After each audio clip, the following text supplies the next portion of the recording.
In 2021, some dared to imagine a post-COVID world, while others had those dreams shattered. In 2022, tired of instability and uncertainty, people will seek out firm assurances. So what's really on the horizon? From exploring the universe and the metaverse to seismic power shifts and new fashion trends, here are 5 stories that will shape the world ahead.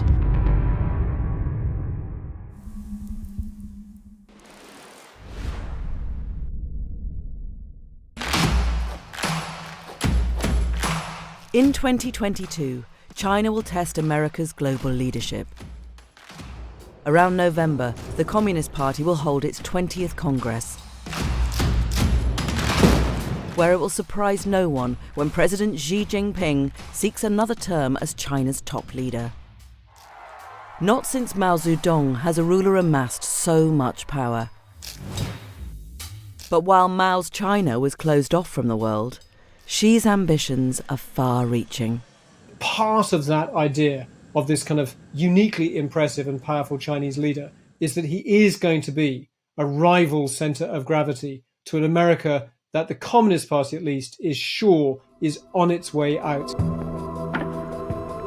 In November, on the other side of the Pacific, Americans will hold their midterm elections. Polls suggest President Biden's Democrats could lose their slim majority in both the House and Senate, leaving a dysfunctional, divided government and a poor advert for democracy. If you are a member of the Communist Party in China and you look at images from the West, particularly America, and you see chaos, you see protests, you see violence, you see racial divisions, democracy in the American sense is a wicked lie, that it pretends to be a system that delivers for ordinary people, but it can't even achieve the most basic achievement of keeping people safe and alive in a pandemic. For the Chinese Communist Party, the Western system led by America is in terminal decline, the only country in the world powerful enough to stop China's rise. And 2022 is going to be a study in contrasts, as seen from Beijing. Other countries are speeding up and America's falling behind. The world has taken notice, by the way, including our adversaries. While Americans fight to shore up their democracy, President Xi will use the year to try and showcase how China's autocracy is more effective and so more legitimate, whitewashing the fact that far away from the glittering skyscrapers, much of China is poor, polluted, and unequal. The Chinese Communist Party would like to be loved. It will settle for being respected. They want the world to look at China's rise, China's handling of COVID. They hope successful hosting of the Winter Olympics in February 2022, the strength of China's economy, and to think, you know what, all of our qualms about Chinese human rights, China's autocratic, iron-fisted system of government, maybe those don't matter as much as China's success.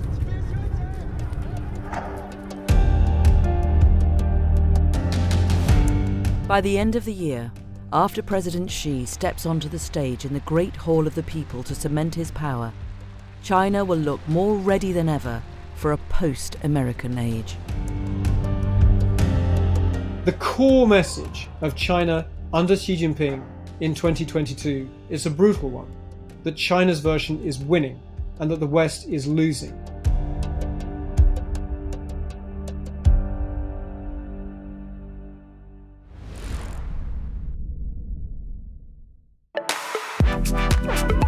The dream of flexible, remote working will collide with reality in 2022 as many of us head back to the office. But not 5 days a week and not 9 to 5. Hybrid working will become the new normal. A hybrid model is really some sort of mix. It tends to be a mix of working in the office and working from home. Working parents and people with long, expensive commutes are among those who stand to benefit from flexible working. If done well, a hybrid office could improve inequality in the gender pay gap, all sorts of things. But 2022 will see debate over what that hybrid model should be. A survey in America showed that the average employee would like to work from home for around half the week. But their bosses want them to spend close to 4 days in the office, with just 1 day working from home. Both employers as well as employees will need to find a sort of middle way between the benefits that became really clear during the pandemic of remote work, but also the benefits of the office that were missed. Brainstorming is something that's often mentioned, the creative process was often missed, networking. Hybrid models could offer the best of both worlds, but only if the pitfalls can be avoided. One of the greatest risks from the hybrid model is probably that it means different things to different people. Surveys show that 85% of women currently working remotely want flexibility, compared to 79% of men. And people of colour want more time working from home than white people. A survey by Future Forum showed that only 3% of black knowledge workers in America want to return to the office full-time, compared to 21% of their white counterparts. Fitting into a predominantly white office and dealing with subtle bias and racism are among the factors that are likely to make remote working more appealing. It's not a problem that different groups have different preferences or that some might want to come to the office more than others, but it is a problem if being in the office more gets rewarded. Presenteeism bias is a well-known phenomenon that as a manager, you're not doing this on purpose, but you tend to think that the people who you see regularly on the office floor automatically as more dedicated and more productive than those who you don't see. The problem is, if women and minorities prefer to work from home, bosses will see mostly white men in the office. Some people talk of the office becoming a man cave, so the place where younger men all go and women will be seen much less. If you take it to its extreme, you could imagine the office becoming, a little bit more like it was in the 50s, right? Which is not exactly progress. 2022 is the year the dust settles and new ways of working are figured out. But if not thought through, there's a risk that hybrid models will undo hard-won gains in equality and diversity.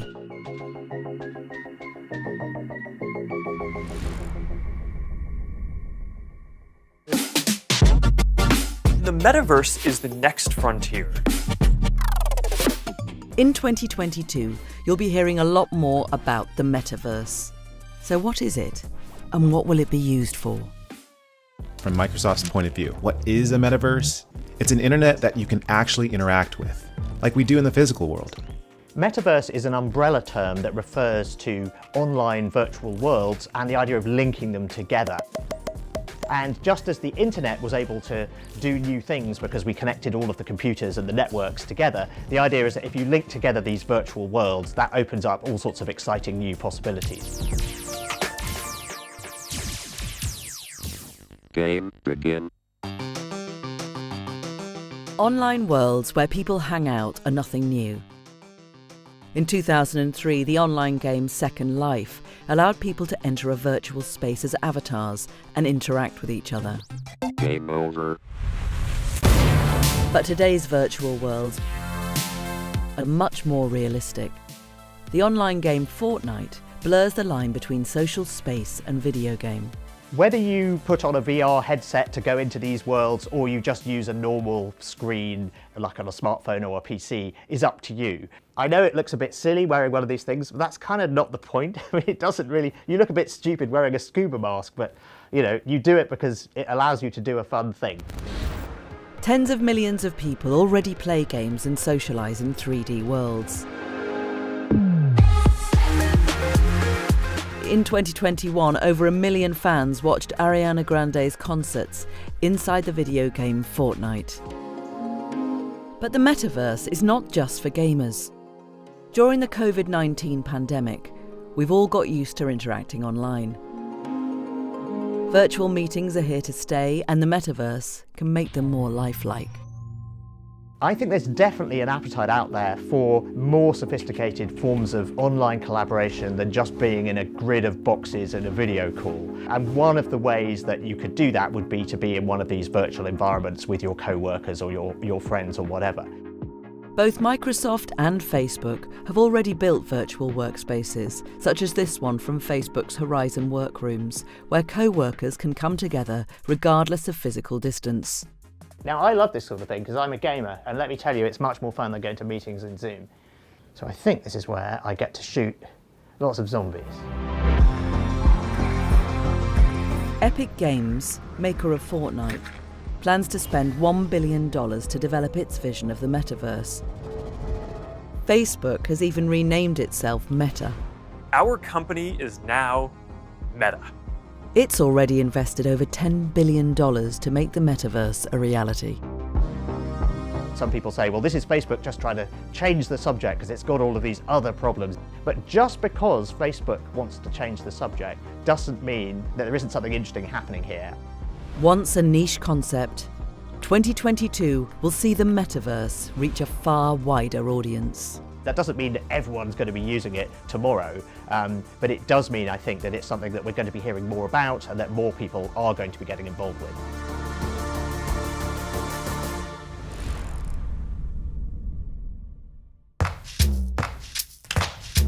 "2022 will see African fashion enter the global mainstream. There'll be a buzz in November when Marvel Studios releases the sequel to Black Panther. The Oscar-winning movie of 2018 was famed for its African-inspired costumes. When the first Black Panther film came out, it got lots of people very interested in African fashion, and we saw a massive shift in what people were looking to buy and how people were looking to embrace African fashion. But the release of the sequel is just one of the factors that will thrust African designers into the limelight. Sustainability will remain at the top of the agenda in 2022, and brands like AAKS, based in Ghana, are already ahead of the curve. I work with artisanal women living in the northern region of Ghana to hand make my bags. Sustainability, it's part and parcel of my brand. Growing up in Ghana, this is something that we've always done because it's all natural. From the raffia that we are sourcing from our farmers, to the dyes that we are using, to making of our products by hand. I think African fashion really fits that niche of being sustainable, being ethically made, and people being able to trace exactly where the things they're wearing are coming from. In addition, the Black Lives Matter movement has led to a demand for products from black designers. Fashion hubs in Lagos, Nairobi and Johannesburg are already well established, but new designers stand to benefit too. For AAKS in Ghana, direct sales grew 700% in 2020 alone. I realized, yes, people wanted to show support to Black-owned businesses. People wanted to purchase products from new companies that they've never even heard of, and most importantly, Black-owned businesses. Designers across the continent are also poised to benefit from a surge in e-commerce following the COVID-19 pandemic.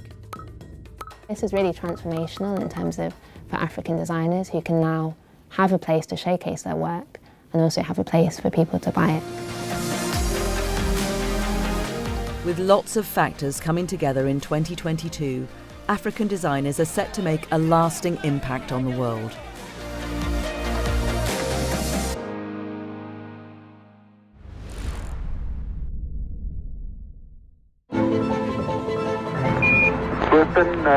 The Eagle has landed.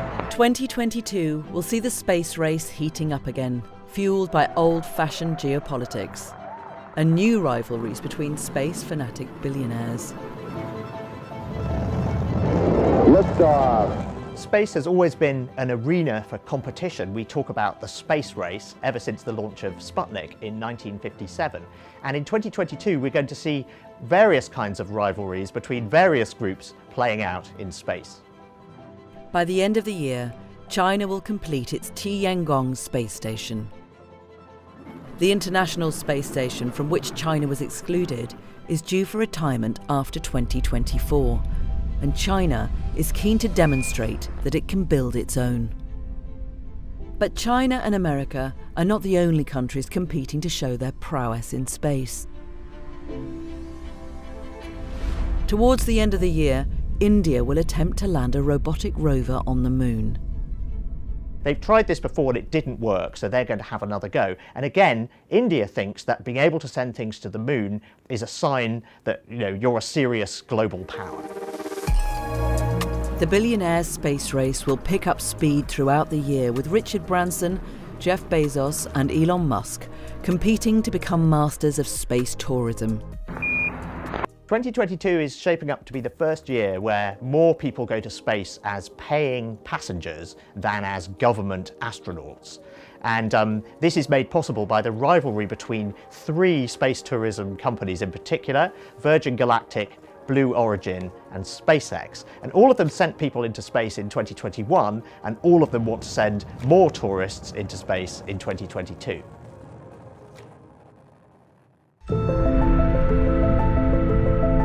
Even Hollywood is getting in on the action, with plans to shoot a movie in orbit featuring Tom Cruise, but it doesn't seem to have got off the launch pad yet.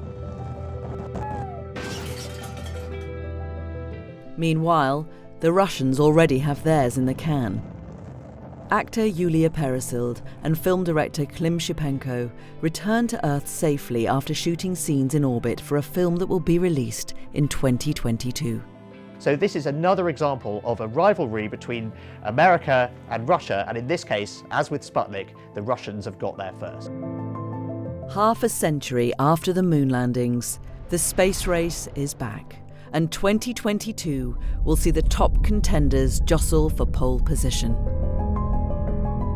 I'm Tom Standage, Deputy Editor of The Economist and Editor of The World Ahead. You can read more of our future-gazing coverage by clicking the link. Thanks for watching, and don't forget to subscribe.